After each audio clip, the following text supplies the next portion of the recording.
guys, I wish to buy a new bike which was recently launched, but it costs 60,000 rupees, which is a huge amount. I don't have that kind of money at the moment, but I will be able to save it by the end of 2 years. But I can't wait for 2 years to have my bike. I have a plan. I can take a loan from an institution and return the money after 2 years. But remember, nothing comes for free. If I take a loan from anyone, they will charge me interest. What is interest, you ask?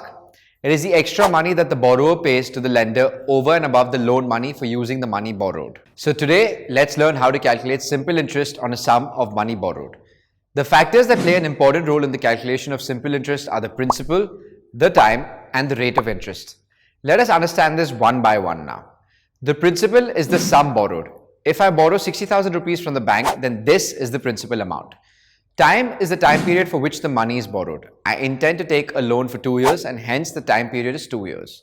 The lender charges an interest at the rate of some percentage per annum, say R% per annum.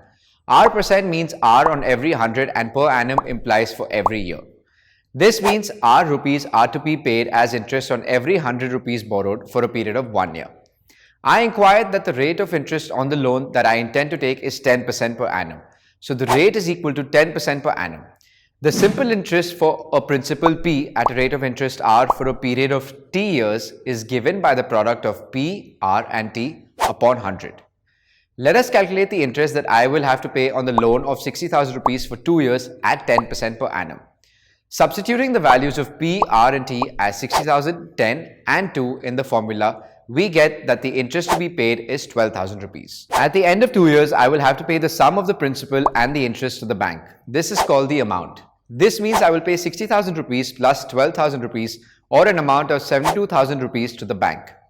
I am sure I can manage to pay this money after 2 years. I am off to take that loan and buy myself the bike. See you next time.